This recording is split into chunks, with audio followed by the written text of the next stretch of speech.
Hari Raya semua orang kudus. Semua dipanggil untuk menjadi kudus. Hari ini gereja memperingati dan merayakan semua orang kudus. Orang kudus yang dikenal maupun yang tidak dikenal. Baik yang tercatat dalam buku kanon orang kudus maupun yang tidak tercatat. Baik yang dinyatakan secara resmi oleh gereja maupun yang tidak.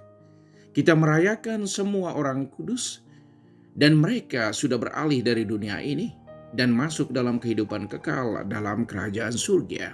Jumlah orang kudus sebenarnya melampaui jumlah yang ada dalam daftar orang kudus yang dimiliki gereja. Alasannya, karena ada banyak orang kudus yang tidak dikenal umum, yang tidak dipublikasikan, yang mungkin jauh dari sentuhan informasi, baik cetak maupun elektronik. Dalam praktek, ada begitu banyak orang yang hidupnya sungguh takut akan Allah. Mereka menghidupi cara hidup yang disiplin untuk menjadi sungguh milik Tuhan melalui tapah, mati raga, puasa, amal kasih, serta doa yang rutin dan tulus. Ada banyak orang kudus yang pernah hidup di tengah kita, yang kita jumpai atau juga yang kita kagumi. Mereka tidak dikenal umum karena mereka tidak terkenal. Walaupun cara hidup mereka sungguh sesuai dengan kehendak Tuhan dan mengikuti nasihat kitab suci, seperti sabda bahagia yang Yesus sampaikan dalam Injil Matius bab 5 ayat 1-12a hari ini. Tetapi tetap mereka tidak dikenal, tidak diumumkan resmi oleh gereja.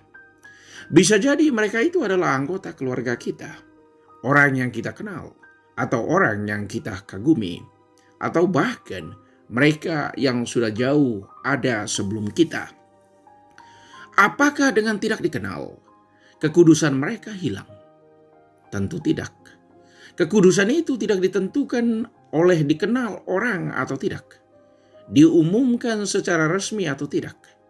Kekudusan itu ditentukan oleh kita hidup sesuai dengan kehendak Tuhan. Kita menghidupi apa yang kita katakan dan kita mengatakan apa yang kita hidupi. Atau bahkan dengan tidak mengatakan apa-apapun, orang tetap kudus karena menghidupi hidupnya yang sesuai dengan kehendak Tuhan. Kekudusan itu bukan kita sendiri yang menentukannya.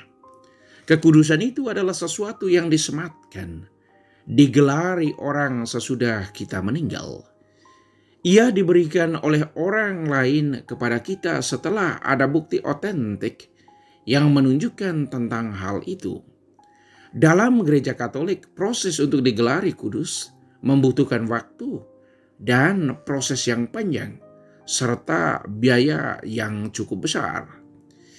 Ia mesti melewati pembuktian ilmiah dari segala disiplin ilmu yang terkait, teristimewa berhubungan dengan mujizat yang terjadi dengan bantuan doa dan pertolongan orang yang akan digelari kudus tersebut.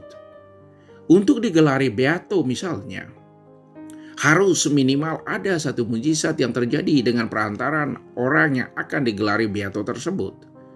Beato adalah gelar atau sebutan yang diberikan kepada orang sebelum dia digelari kudus.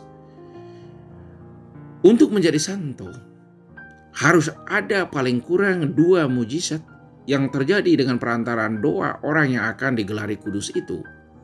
Maka sangat masuk akal kalau ada banyak orang kudus yang tidak tercatat dalam kanon orang kudus gereja dengan alasan di atas tadi. Tetapi hidup kudus itu bisa kita usahakan, kita pelajari dan kita minta dari Tuhan.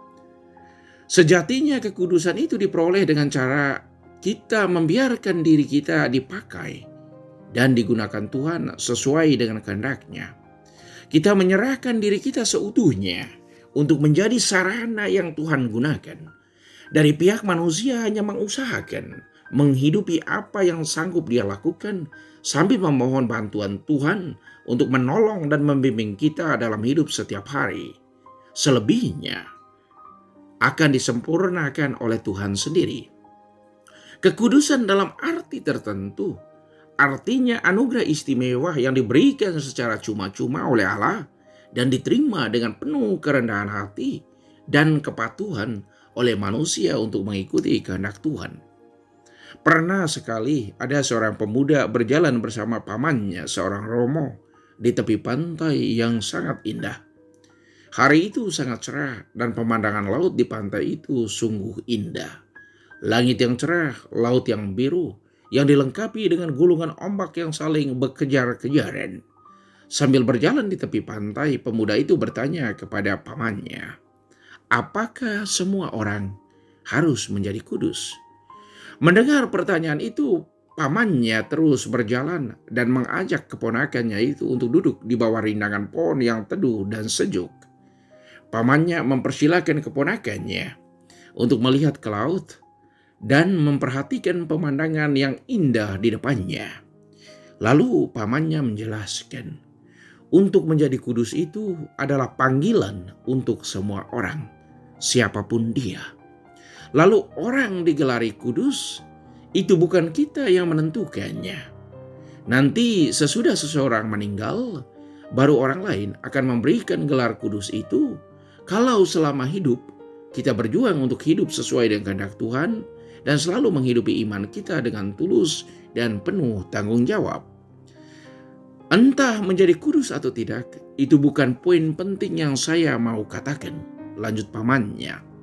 Poin pentingnya untuk kita yaitu perjuangan kita untuk tetap menjadi orang yang baik, benar, adil, dan mengusahakan damai serta sukacita dalam hidup setiap hari.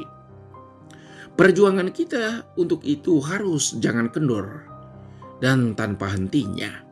Sedangkan untuk menjadi kudus, itu urusan orang kemudian. Coba kamu perhatikan ke tepi pantai ini. Lanjut pamannya. Lihat ombak-ombak itu. Mereka selalu saling berkejaran satu sesudah yang lain sampai mereka pecah di bibir pantai. Ombak itu tanpa hentinya berkejaran satu sesudah yang lain sampai mereka menggapai pantai.